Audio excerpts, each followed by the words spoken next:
dalam kita mengucap dua kalimat syahadat, terutama syahadat tauhid, tentu kita ingin duduk di tauhidnya. Nah, ketika kita bicara tentang tauhid keimanan, itu ada tiga tingkatan. Ada empat tingkatan. Ada namanya tauhid azaz, ada tauhid awam, ada tauhid khawas, ada tauhid khawasul khawas. Nah, jadi 4 tingkatan orang bertauhid, Pak. Yang pertama azaz, tauhid azaz. Tauhid azaz itu artinya naluri ketuhanan. Semua manusia ini sudah bertuhan ke Allah semua. Semua manusia pasti ingin kembali kepada Allah. Ini dibuktikan dengan firman Allah ketika kita masih berada di alam arwah dulu, gitu ya. Allah sudah bertanya pada kita, alastu birabbikum, apakah saya ini Tuhan kalian? Semua ruh menjawab, bala syahidna. Makanya sejak dari itu semua makhluk ini sudah bertuhan ke Allah. Termasuk orang kafir sekarang ini itu sudah bertuhan ke Allah. Ada kisah waktu terjadi perang dunia kedua katanya. Ya, orang komunis membawa pesawatnya ditembak sama orang Amerika. Ya. Begitu pesawatnya sudah terbakar, dia loncat bawa terjun payung. Oh my God, katanya. Ya, rupanya percaya juga sama Tuhan. Ngomongnya nggak percaya sama Tuhan, nggak bertuhan, tapi begitu dia mengalami satu kesulitan, ruhnya mulai bicara. Oh my God. Inilah naluri ketuhanan. Jadi semua orang mesti punya itu. Nah, makanya ketika manusia tidak menemukan petunjuk, tidak ada yang menyampaikan, maka pikirannya lah yang menjalar kemana-mana. Misalnya di musim kemarau dia butuh air untuk bercocok tanam.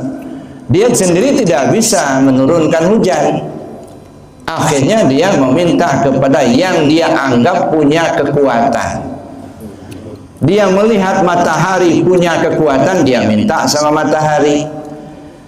Dia menganggap ada batu yang punya kekuatan, minta sama batu. Nah, inilah akhirnya terjadilah yang disebut dengan agama ardi. Nah, bertuhanlah kepada yang lain. Kenapa? Karena nggak punya petunjuk, nggak ada yang nyampaikan. Ada dulu saya pernah baca ada satu tulisan. Jadi ada seorang anak di Amerika, dia diam-diam masuk Islam. Anaknya itu anak gadis, gitu ya. Karena pergaulannya di kampus, gitu ya. Rupanya dia tertarik dengan Islam. Akhirnya dia masuk Islam. Tapi keluarganya semuanya Kristen semua. Ayahnya, ibunya, kakeknya, neneknya masih ada semua. Dan serumah itu Kristen semua. Jadi ketika dia sholat, ya nyumput-nyumput. Takut betul kalau akan ketahuan, akhirnya dimarah. Nah, dia sholatnya di kamarnya, gitu ya. Nah, pada satu ketika dia sholat, pintunya nggak dikunci, dibuka sama neneknya. Neneknya itu sudah umur 90 tahun. Ya. Nah, dilihatnya senang-senang. Lagi apain kamu ini? Lagi sholat. Nah, diamlah si nenek tadi. Sholat itu apa? Sholat itu ibadahnya orang Islam. Saya maaf nek, saya sudah masuk Islam. Terdiam nenek itu. Akhirnya rupanya tertarik juga si nenek ini. Nanya-nanyalah sama si cucu ini, kenapa kamu masuk Islam? Apa ajaran dalam Islam? Diceritakanlah terus terang sama si cucunya ini. Begitu diceritakan, kata si nenek, nah kalau begitu saya juga kepingin masuk Islam. Akhirnya si nenek masuk Islam. Begitu dia sudah masuk Islam, apa kata si nenek? Nangis dia, kenapa terlambat saya baru tahu dengan Islam ini. Nah, ini naluri ketuhanannya mulai bicara. Jadi Bapak Ibu yang saya hormati, jadi artinya tauhid azas itu artinya naluri ketuhanan. Semua orang punya. Nah, alhamdulillah Bapak Ibu kita dilahirkan di lingkungan keluarga yang muslim. Kakek nenek kita beragama Islam. Ayah ibu kita beragama Islam. Dari kecil kita sudah diajarkan 2 kalimat syahadat. Kita diperlihatkan cara sholat, ya. Kita diajarkan baca Al-Quran, sehingga tahulah kita dengan kalimat syahadat tadi. Kita sudah hafal, ya. Nah, tahulah kita Tuhan kita itu namanya Allah. Tapi ketika kita telusuri lebih jauh, dia tidak tahu siapa yang bernama Allah itu. Yang dia tahu Tuhan itu namanya Allah. Ya Tuhan, ya Tuhan, ya kita, ya kita gitu. Nah, orang semacam ini baru disebut dengan tauhid awam. Baru tahu nama Tuhan tapi belum tahu tentang siapa yang punya nama itu. Siapa Tuhanmu? Allah. Nama yang bernama Allah itu yang mana? Nggak tahu. La ilaha illallah, tidak ada Tuhan selain Allah, hafal. Tapi apa yang dimaksud kalimat itu, ini nggak ngerti, enggak? Nah, ini namanya tauhid awam. Ya, kebanyakan orang ya seperti itu, gitu. Ya, maka pantas saja walaupun beragama Islam, tapi banyak larangan Allah yang dia langgar. Walaupun beragama Islam katanya, tapi sholat enggak, puasa enggak. Katanya beragama Islam, tapi judi, korupsi. Kenapa? Ya karena tauhidnya enggak sempurna. Dia baru tahu nama Tuhannya Allah. Siapa yang punya nama enggak tahu. Nah, itu namanya tauhid awam. Jadi Bapak Ibu yang saya hormati, nah setelah kita mulai mempelajari, ternyata dalam kalimat la ilaha illallah itu terselip nafi dan isbat. Taulah kita nafi dan isbat, yang dinafikan dan yang diisbatkan. Nafi itu ditidakkan, isbat itu yang ditetapkan. Ternyata apa yang ada pada kita ini bukan semata-mata milik kita, tapi pancaran dari Allah. Nah, karena itu kita tiadakan yang ada pada kita untuk kita tetapkan hanya kepada Allah saja. Tidak ada yang hidup kecuali Allah. Tidak ada yang tahu kecuali Allah. Tidak ada yang kuasa kecuali Allah. Jadi yang ditidakkan adalah sifat itu dari diri kita, untuk kita isbatkan hanya kepada Allah semata. Jadi nggak ada lagi, oh saya yang kuasa. Nggak ada lagi, saya yang berilmu. Ya, kenapa? Karena dia sudah tahu yang berilmu itu Allah. Gitu. Nah, cuman kita ini kalau kita katakan ya apa namanya tidak tahu, kan marah. Bapak ini orang nggak tahu. Nah, orang bapak ini bodoh. Nah, pasti marah itu. Nah, gimana kira-kira kalau ada orang datang, ya kan? Lalu ngomel-ngomel, apa nih bapak ini tolol? Ya. Badan aja yang gede katanya, itu tolol. Umpamanya gitu, ya. Umpama. Kira-kira kalau digituin orang marah nggak? Marah kan? Ya, kenapa marah? Karena kita merasa kita yang tahu. Dibilang orang nggak tahu kan kita. Tapi kalau kita sudah merasa memang kita nggak tahu, yang tahu itu Allah. Bapak ini tolol, alhamdulillah kamu sudah tahu saya ditolol. Termasuk kamu juga tolol juga. Akhirnya tadinya marah-marah, akhirnya malah ketawa-ketawa jadinya. Ya, karena sudah sama-sama tahu. Nah, jadi Bapak Ibu yang saya hormati, itu artinya tauhid awam. Ya, begitu kita sudah tahu nafi dan isbat, naiklah tauhid khawas namanya. Ini orang-orang khusus, orang-orang tertentu dan mulai naik. Ya, khawas. Nanti naik lagi khawasul khawas. Apa itu khawasul khawas? Nah, kalau khawasul khawas di atas, tidak ada lagi nafi, tidak ada lagi isbat. Nah, kenapa tidak ada? Apa yang mau dinafikan? Yang nafikan itu ya dia, yang isbat ya dia. Nah, kalau sudah begitu, tidak lagi ada sholat, Pak. Tidak ada zikir lagi. Ada, maka zikir itu ada 5 tahapan. Yang pertama orang lalai zikir. Yang kedua zikir lalai. Nah, kalau zikir lalai, kalau orang lalai zikir itu apa? Enggak mau zikir, sholat enggak mau, baca Quran enggak mau, mengucap kalimat la ilaha, enggak mau juga. Itulah orang lalai zikir. Nah, sudah itu dia mau berzikir, ya, mulutnya mau la ilaha illallah, badannya mau dia bawa sholat, tapi hatinya masih lalai. Lalai dengan Allah. Sholat sih rajin, cuman bukan Allah yang diingatnya. Yang diingatnya utang nggak bayar, duit nggak punya. Maka rajin betul kita sholat, minta duit.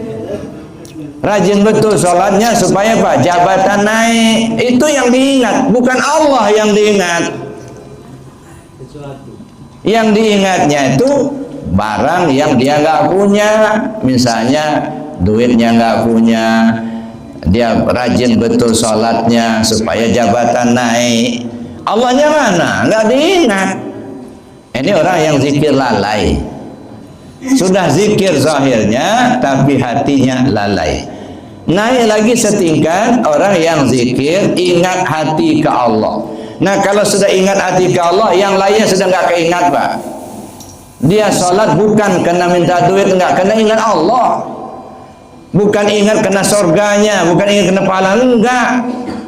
Mau dikasih pahala, masih dikasih surga, loss. Ya, yang diingatnya Allah. Mau naik jabatan, mau non-job, nggak ada urusan. Yang dia ingat Allah. Ini orang sudah mulai berisi, ingat hati ke Allah. Nah, naik kepada yang keempat, bukan sekadar ingat, hadir hati ke Allah. Nah, kalau sudah hadir hati ke Allah, mulai terasa rindu dengan Allah. Nah, makanya kita, ya boleh saja kita, ya artinya merengek-rengek lah sama Allah apa yang kita maukan. Curhatlah sama Allah. Enggak usah curhat di medsos. Ini enggak bertengkar suami istri, bikin status. Sampai Amerika sana orang tahu, ya, tapi nggak ada penyelesaian. Mendingan curhat sama Allah. Bangun tengah malam, gelar sejadah, nangislah kepada Allah. Kenapa? Karena merasa hadir Allah di diri kita. Ya, merengek-rengek kita dengan Allah sampai meneteskan air mata. Kenapa bisa? Karena merasa hadir, bukan hanya ingat lagi. Gitu. Nah, nanti naik lagi ke 5, ya. Kalau sudah naik ke 5, merasakan dirinya sudah nggak ada, yang ada Allah.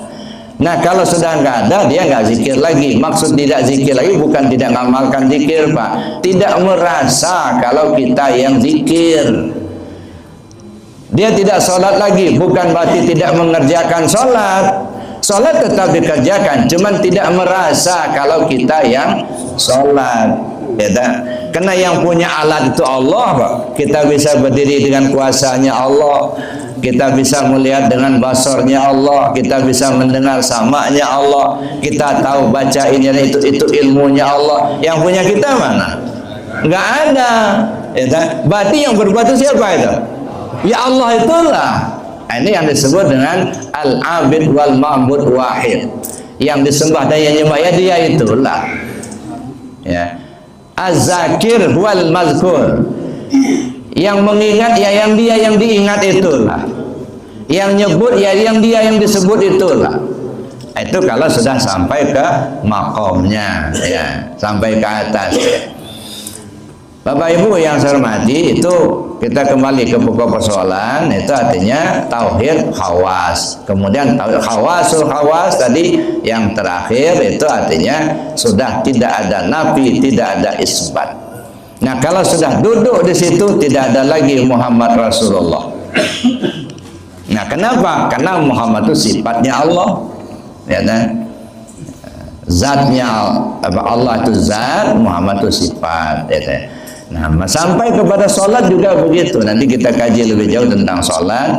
Apa itu sholat, ya kan? Ya, penyaksian zat kepada sifat, ya. Mudah-mudahan kita diberi umur panjang oleh Allah, diberi sehat jasmani dan rohani, hingga kita bisa mengikuti kajian selanjutnya. Ya, saya kira demikian materinya. Terima kasih. Assalamualaikum warahmatullahi wabarakatuh. Waalaikumsalam warahmatullahi wabarakatuh. Terima kasih. Ya, mungkin ada waktu terus lagi Bapak bertanya satu atau dua.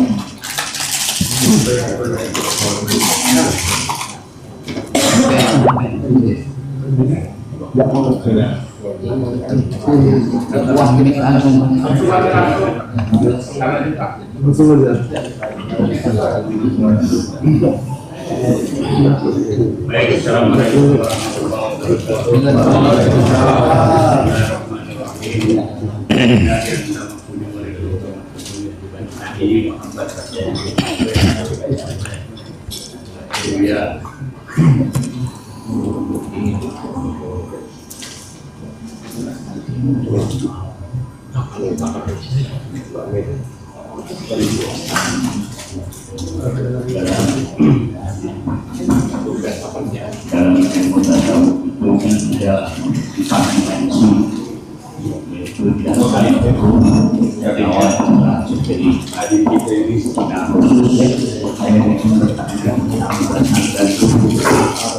Kita tahu bahwa itu dalam literatur tasawuf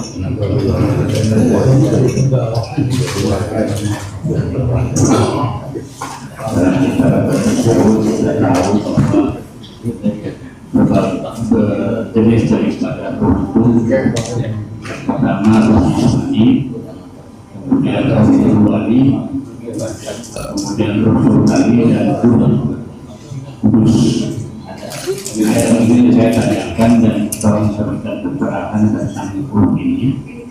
Wadah-wadahnya itu di dalam jasa itu di mana? Kemudian kalau mengolah ini kan mesti diolah. Diolahnya pakai apa? Katakanlah makanannya apa gitu. Atau kemudian ini itu dan 4 jenis hukum yang ada di dalam. Terima kasih. Waalaikumsalam warahmatullahi wabarakatuh. Jadi di mana wadahnya ruh, ada Ruhul Kudus, ada ruh sultani, ada ruh ruhani, ada ruh jismani. Sebenarnya ruh itu cuma satu, Pak. Ya, ruh itu dari Allah. Fanafaqtu fihi min ruhi. Jadi ruh kita itu ya dari Allah. Makanya alam ini ada yang disebut alam khalqi, alamul khalqi, ada alamul amri. Nah, termasuk ruh itu adalah alamul amri.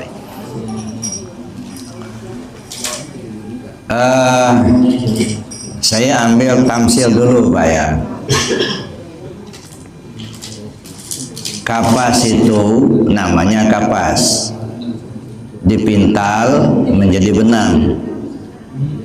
Alamnya sudah berubah, namanya berganti.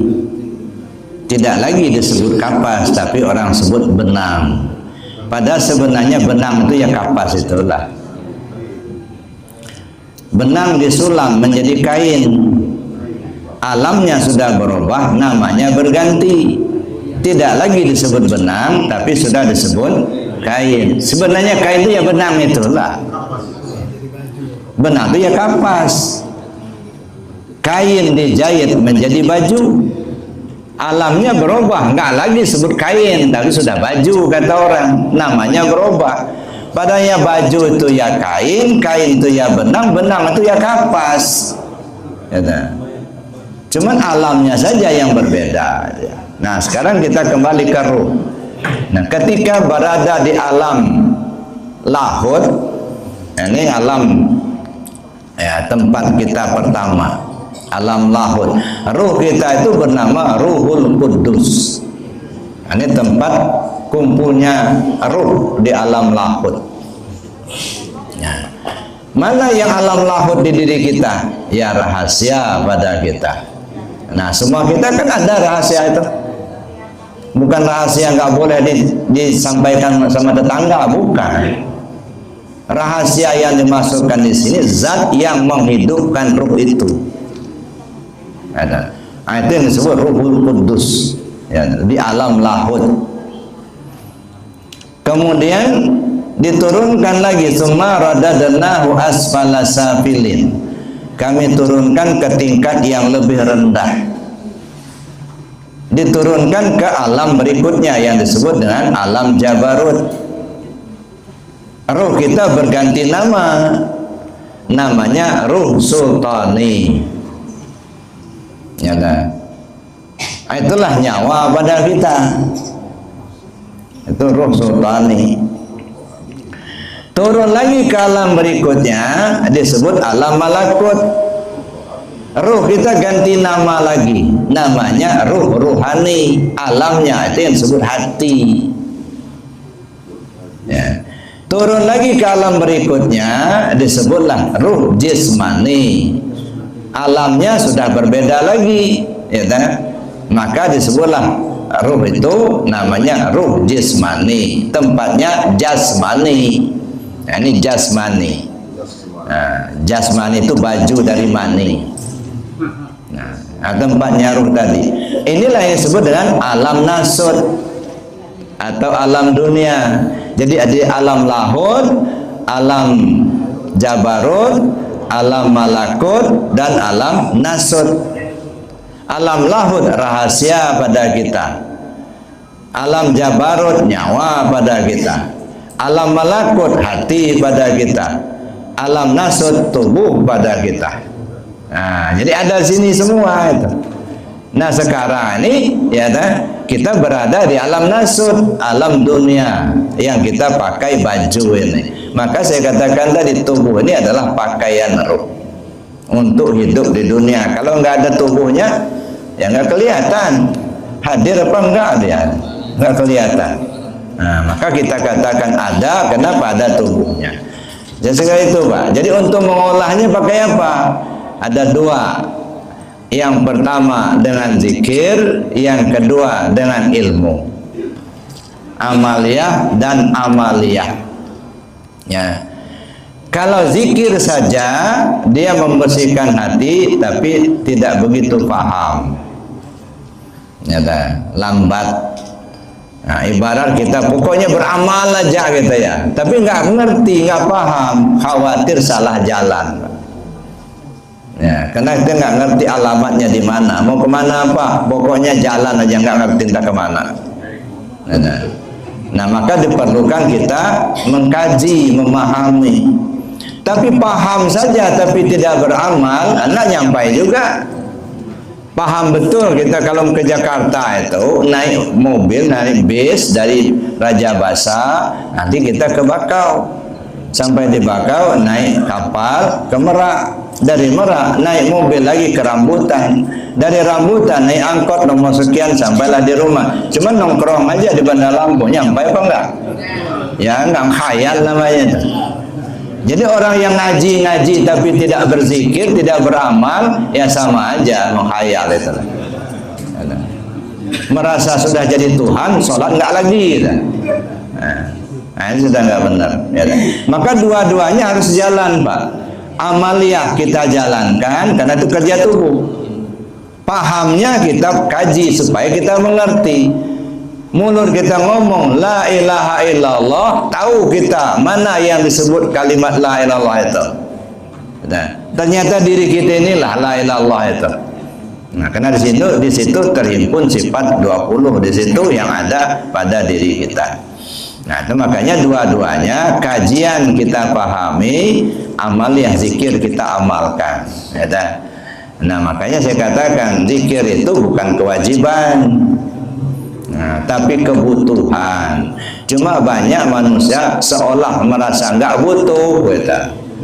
Perut lapar tapi merasa tidak lapar lagi. Ya, kalau dibiarkan bisa mati. Ya, kenapa tidak merasa lapar lagi? Karena sudah terlalu lapar. Kenapa merasa tidak butuh? Karena terlalu banyak kotoran, terlalu banyak dosa yang nutupin, ya, sehingga merasa tidak butuh. Padahal sebenarnya tubuhnya, ruhnya butuh zikir. Maka ruh kita ini semenjak dimasukkan ke dalam tubuh ini nggak pernah berhenti Pak zikirnya. Ya, cobalah perhatikan jantung kita pernah berhenti nggak? Enggak, kalau berhenti dead. Ya, nafas kita ini keluar masuk nggak pernah berhenti nggak? Ya, kalau sudah nggak bernapas lagi, udah dibungkus. Ya. Nah, jadi itu Bapak Ibu. Jadi artinya ya. Nah kita ini yang memahami ya diri kita ya dari ruh tadi, ruh apa namanya? Pertama Ruhul Kudus. Nah, itu yang paling tinggi. Alamnya mana alamnya? Alam lahut. Di kita apa namanya? Rahasia diri. Turun lagi ke berikutnya disebut alam Jabarut. Ruh kita namanya Ruh Sultani. Di kita apa namanya? Nyawa pada kita. Turun lagi ke alam berikutnya disebut dengan alam malakut. Ruh kita berganti nama, namanya ruh ruhani. Alamnya di kita disebut hati pada kita. Jadi hati kita itu disebut wujud yang amba. Jadi hati kita itu pancaran daripada sifat Allah. Nah makanya hati itu milik Allah, bukan milik kita. Nah, cuman kita ini kadang-kadang merasa punya kita, ya, hati gua, menurut hati gua. Nah, ya. Nanti kita kaji lebih jauh siapa hati itu. Nah, itulah kiblat sebenarnya. Nah, jadi Bapak Ibu yang saya hormati, nah nanti turun lagi ke alam berikutnya disebut alam nasud. Ya, wadahnya mana? Tubuh yang kasar ini. Ya, atau jasmani namanya. Jadi mengolahnya pakai zikir dengan kajian. Ya, cuman kajian ini yang kata orang duduk di kajian, kata orang tua kita dulu. Ya, jangan lupa duduk di kajian. Begitu orang akan mati, ya, kalau sudah pernah ngaji, kata temannya ingat duduk di kajian. Nah, gitu kan? Itu kata temannya sama yang akan mati itu, karena sama-sama ngaji kan? Ya, begitu dia nyampe dilihatnya, nah, ini sudah waktunya. Ingat, jangan lupa duduk di kajian. Nah, siapa diri ini? Nah, itu duduk di kajian. Ya, nah, cuman itu namanya duduk di kajian itu, ya kadang-kadang susah Pak. Sudah ngerti kita itu kursi, tapi mau duduknya itu yang susah. Ya, kadang-kadang duduk, kadang-kadang berdiri. Ya. Kadang-kadang mau, kadang-kadang enggak, kadang-kadang masuk, kadang-kadang keluar, enggak mantap di dalam. Kadang-kadang rajin, kadang-kadang malas, kadang-kadang zikir, kadang-kadang enggak. Nah, zikirnya kalau Buya ngasih pengajian baru zikir. Kalau yang lain enggak, ya. Ah, ini belum itu, ya. Masih keluar masuk itulah, ya, belum mantap di dalam, ya. Nanti kalau Buya yang ngasih pengajian baru zikir, kalau bukan enggak, gitu ya. Oh belum jadi kebutuhan, ya. Masih karena saya baru zikir, jangan zikir bukan punya saya, bukan, ya. Punya Allah untuk kita semua, gitu. Nah, cuman kita ini kadang-kadang ya itu ada orang zikir di masjid, oh jangan zikir keras-keras begitu, Tuhan tuh nggak tuli nggak. Nah, ini zikir, ini masjid umum, bukan masjid khusus. Ya, seolah-olah zikir itu bukan punya kita semua. Zikir itu punya Allah, kita pengamal aja. Ya, nah inilah. Jadi nggak ada tempat khusus yang diperlukan, enggak. Semua masjid tempat zikir. Ya, ini yang saya katakan, kadang-kadang kita ini sering baca Al-Quran tapi petunjuknya kita abaikan. Jangan berzikir di masjid, ya. Kalau berzikir ke Arafah aja, itu ya. Ya, tidak boleh la ilaha illallah itu mah zikir. Ya, tidak boleh. Ini kita enggak biasa begitu. Masya Allah. Tapi Al-Quran dibaca terus. Apa kata Allah? Wa man azlama mimman manaha masajidallah ayyudhkara fiha ismuhu wa sa'a fi kharabiha. Manusia mana yang lebih zalim dari melarang orang zikir dalam masjid dan berusaha meruntuhkan masjid itu. Orang zikir rame dilarang, tapi dia sendiri tidak mampu mendatangkan orang mengisi masjid, sama meruntuhkan masjid itu. Oh, itulah manusia paling zalim kata Allah. Orang zikir di masjid nggak boleh, dia sendiri nggak melakukan zikir. Nauzubillah. Jadi gitu Bapak Ibu. Jadi dua hal cara mengolahnya. Pertama dengan amalia, yang kedua dengan ilmiah. Ya, makasih. Selesai. Alhamdulillah. Nah, kalau sudah selesai nanti kita makan. Inilah namanya santapan rohani, santapan jasmani. Bersyukur kita sama pengurus gitu. Nah, itu kan? Ya tahu betul lah pengurus ini kebutuhan kita ada. Ya. Kebutuhan rohani didatangkannya guru. Bukan hanya itu, dimasaknya nasi. Nanti kita makan besar kebutuhan jasmani. Yang mudah-mudahan ibu-ibu yang masak dipanjangkan umurnya, ya, disehatkan jasmani dan rohaninya, termasuk bapak-bapaknya juga. Ya, jangan sampai ibu yang panjang umur, bapaknya enggak. Baik Bapak Ibu, mari kita doa dan kafarat majlis. Bismillahirrahmanirrahim. Allahumma inni astaudi'uka ma 'allamtani wardudhu ilayya inda hajati wa la tansani ya rabbal alamin. Subhanakallahumma wa bihamdika asyhadu an la ilaha illa anta astaghfiruka wa atubu ilaik.